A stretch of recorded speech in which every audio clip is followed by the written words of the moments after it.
This is our fourth part in our series, How to Learn Any Language. In this video, discover how you can immerse yourself with the language that you are learning. Hi, my name is Rachele DeMeo from Belle Terre Academy.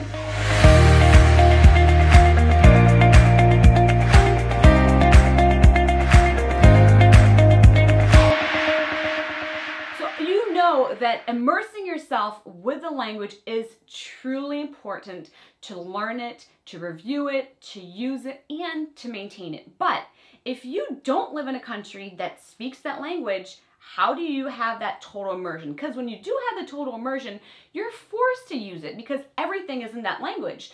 So suddenly your brain has to work harder and faster to be able to really learn it. But if you're not in a country where that language is spoken, then how do you get that total immersion?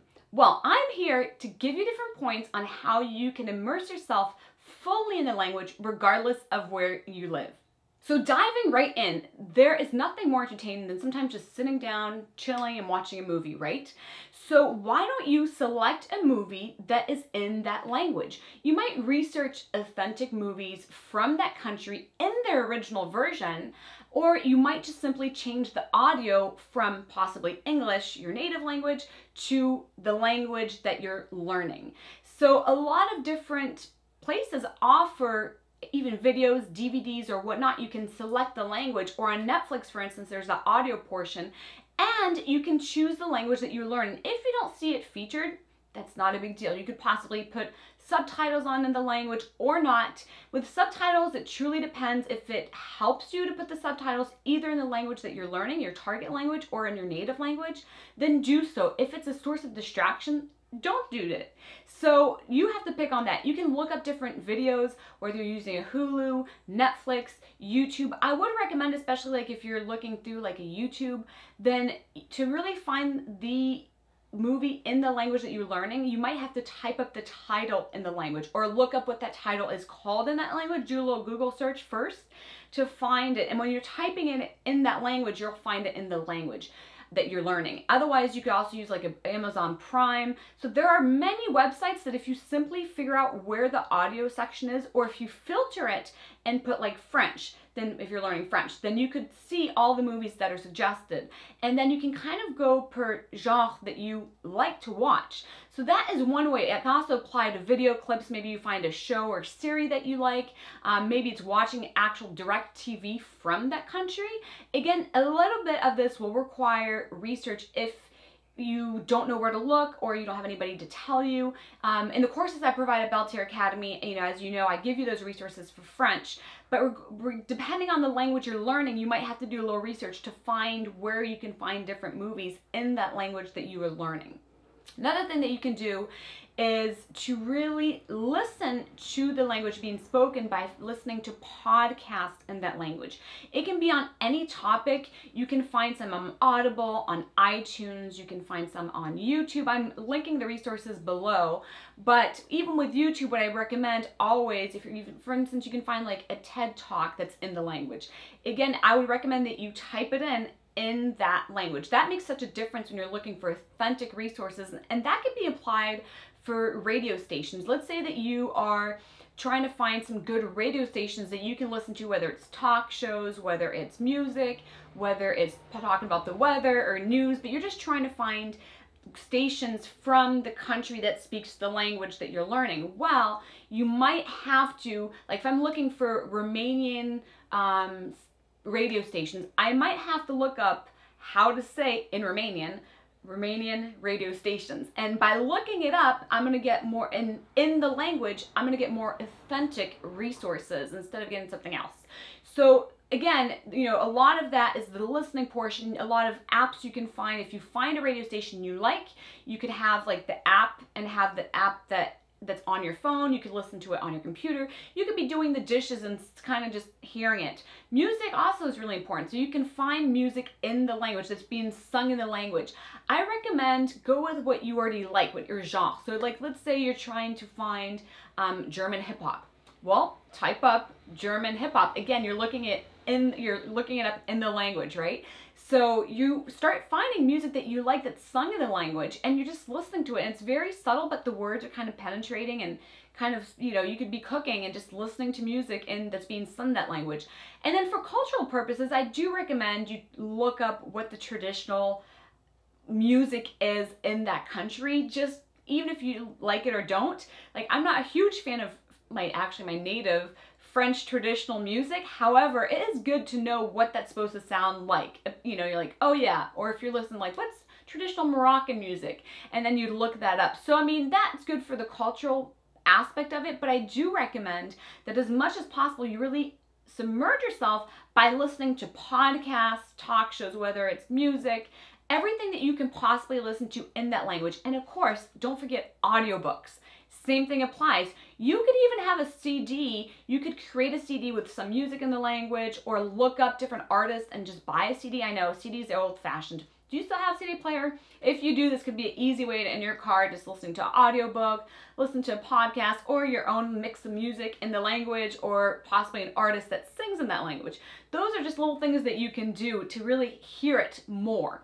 And then start writing in the language. So think of everything that you're already doing in your native language and how you can do those things now in the language that you're learning and really going to maintain for a lifetime. So your to-do list for the day, for the week, for the month, start writing that to-do list in that language. At first, if you're new to the language, you might have to look up how you say these things, and I get that. So it may take a little time at first, but then it will get faster and easier, and then it will feel natural. Because we have a tendency to write in our native language. So now you're going to change that and start writing your to-do list in the language that you're learning. Same applies for your calendar or schedule. You're going to start penciling things in, your appointments and so forth. You're going to start writing in the language that you're learning. Again, you're looking things up if you need to.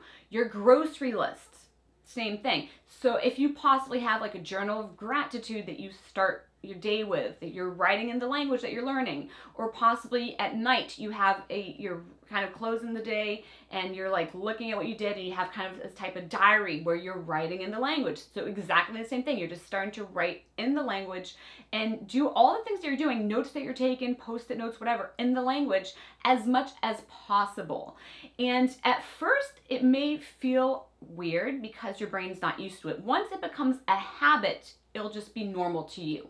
And then something else that you can do to learn vocabulary, to just kind of have the vocabulary right in front of you, or to review it, or just be able to see it more, is to use a little label maker like this one and really just start labeling your house around, such as spices, the names of spices in your spice rack, or you have, you know, your closet and you have your sweaters that go in this drawer. So on the drawer, you might have to look up at first, okay, how do I say sweater in Arabic? I don't know, because I'm learning Arabic, let's say. Well, then I'm looking up, okay, that's how I would say it.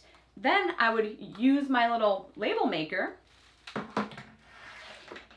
with that word, and I would just start typing, that's what it is, and then I can print it out and literally stick it on, you know, it could be in your office for supplies, anything that you would label, because for some of us we really like to label, anything that you would label, you're simply labeling in that language and you're seeing it in that language, right? And then you really want to read in the language. So things that you could read in that language are any types of magazines, articles, books. We talked about audiobooks. What I'd recommend, again, you're typing in what you're looking for in the language that you're learning to find possibly a magazine or journal or whatever. So let's say you're really into tennis. Well, then you could look up a magazine you could possibly receive monthly at home, or possibly that's, you know, electronic. But it's in the language, and you already are into tennis, so it just makes sense. Or you're into photography, and that's a hobby of yours, and you need a magazine, or you want something that's in the language that's going to help you just read and just entertain you, really. So you can look up those things in the language that you're learning.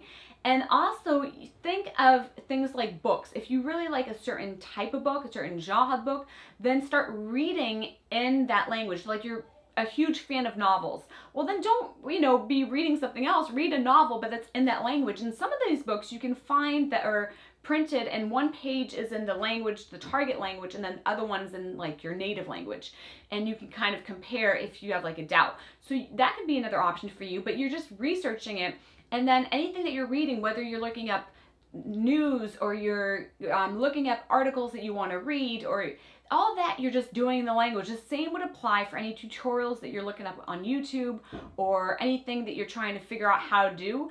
Even if at first it will take a little bit longer, it will end up working out. And so you really want to have that total submersion as much as you can. Same with any settings that you have on social media, on your phone, on your computer. You can change the language settings into the language you're learning and also add the keyboard in that language. So probably what you got from this video is that you're trying to do the maximum of things in that language to really have that total immersion and to really feel like you are fully surrounded with that language. You really want to pretty much do everything in that language, or as much as possible in that language. And by doing those things, you're going to learn the language, you're going to use the language, and you're going to have that language for an entire lifetime.